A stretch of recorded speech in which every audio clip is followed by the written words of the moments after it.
Hola, ¿cómo están todos? Mi nombre es Luis Felipe y para esta clase vamos a hacer uniones e intercepciones muy sencillas con estos conjuntos que están acá. Este va a ser un video muy sencillo. Si quieren ver algo un poco más avanzado, voy a dejar ahí links para que vean en la descripción y en los comentarios. De igual manera, si quieren ver otro tipo de operaciones, no solamente intercepciones y uniones, voy a dejar ahí unos links para que vean también. Muy bien, entonces comencemos con una intersección muy básica. Vamos a intersectar este conjunto negro con este conjunto escrito en azul. Vamos a ver qué es lo que tienen en común. Muy bien, entonces lo primero que vamos a hacer es ver qué elementos que hay en uno están en el otro. Y para eso basta con que escojamos uno de los dos conjuntos y empecemos a analizar objeto por objeto. Entonces, miremos, aquí hay una A. Revisamos si en el conjunto Y hay una A. Entonces, efectivamente sí la hay. Entonces, digamos, hagamos acá, subrayemos. Una B, continuamos. Y miren que en el conjunto Y no hay ninguna B, entonces la B no está, no la ponemos. Continuamos con la C. ¿Hay alguna C acá? Vemos que no. D, lo mismo, no hay D. Y E, sí hay, entonces E. Eso quiere decir que la intersección entre los dos conjuntos sería simplemente A, E. No se les olvide colocar los paréntesis para comenzar y terminar. Ahora, una cuestión importante es que no es necesario escoger el primer conjunto sobre el segundo. Uno también lo puede haber hecho al revés. Entonces, miremos cómo lo haríamos al revés. Digamos que tomamos primero Y. Entonces, primero tenemos el elemento A. Miramos si en X hay alguna A. Efectivamente, sí la hay. Entonces, subrayemos aquí la A. Ahora miremos el elemento E. ¿Hay alguna E acá? Sí la hay. Entonces, subrayamos. ¿Hay alguna I? No, no hay ninguna I. ¿Una O? No hay ninguna O. U, no hay ninguna U. Entonces, cuando observen que nos dio exactamente lo mismo, A y E, lo que ya nos había dado antes. Entonces, cuando vayan a hacer esto en conjuntos pequeños que ustedes puedan ver, así, obviamente cuando son conjuntos infinitos o mucho más grandes, pues no vamos a poder hacer lo mismo, pero cuando sean pequeños, simplemente al interceptar, escogen uno de los dos y empiezan a revisar si en el otro lo tienen. No tienen que hacerlo dos veces, simplemente lo hice para que se viera que se podía hacer. Pero pues vamos a ver los siguientes ejemplos, a ver cómo nos va.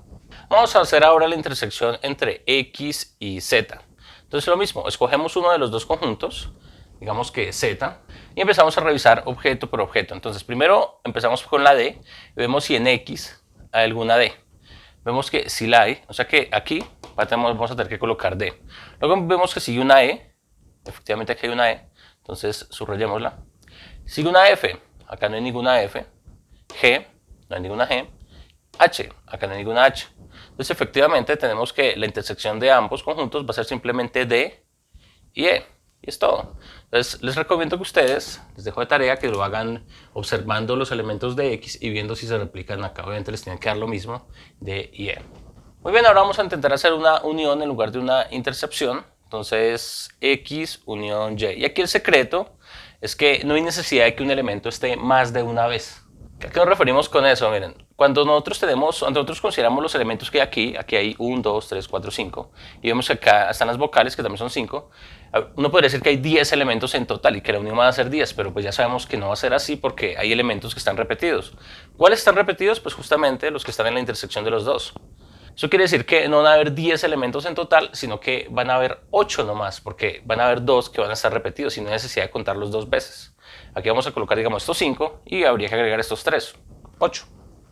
Entonces, como ya sabemos que A y E son los que se repiten, entonces vamos a ir colocando estos elementos que están en X, A, y ya sabemos que no hay que volverlo a colocar cuando vayamos a colocar los elementos que están en Y. Entonces, A, B, C, D, E. Y ahora vamos a empezar a agregar estos, pero ya saben, solamente hay que colocar una vez la A, ya está puesta, por lo tanto no hay necesidad de volverla a poner. La misma historia con la E, porque hace parte de la intersección. La I sí no está en la intersección, entonces aquí podemos ir agregando la I, la O y la U. Ahora, ¿qué pasa si colocamos repetido un elemento? Digamos, ¿qué pasa si colocamos A y E? Así. Ahora tenemos 10 elementos, pero en realidad no son 10, sino solamente 8. Ahora, aquí depende de su profesor. Digamos, si usted coloca un conjunto así, matemáticamente hablando, pues no tendría sentido colocar un elemento dos veces. Supone que cada elemento debe pertenecer una sola vez al conjunto.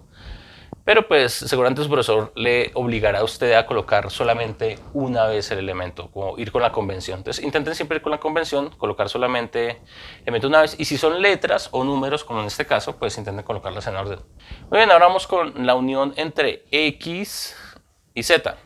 Hace un momento hicimos la intersección entre X y Z, recordemos, y encontramos que habían dos elementos repetidos, D y E. Vamos a intentar escribir entonces todo sin necesidad de repetir, entonces sería A, B, C, D, E. Ahí acabé todos los elementos que estaban en X. Ahora voy a agregar los elementos en Z, pero con cuidado de no repetir los que ya puse. Entonces está D, pero ya puse D. Está E, ya puse E. F no lo he puesto, entonces coloquémosla. Sigue G y H, que no los he puesto, entonces hay que ponerlos. Listo, miren, hay 1, 2, 3, 4, 5, 6, 7, 8 elementos también. A pesar que aquí hay 5, acá hay otros 5, la misma historia que teníamos antes. En vez de colocar 10, tenemos solamente 8. Ahora vamos a interceptar Y con Z. Ahora, si ustedes les colocan a hacer las uniones e intercepciones en un solo ejercicio, yo les recomiendo que primero hagan las intersecciones para que vean qué elementos hay repetidos y luego ahí sí hagan las uniones. Es más fácil así. Entonces, vamos a ver primero la intersección, a ver qué pasa. Vamos a tomar alguno de los dos. En este caso voy a tomar Z. Entonces, D no se encuentra acá. E sí está acá, entonces subrayámosla. F no está acá. G no está acá. H no está acá. Entonces, resulta que la intersección es un solo elemento.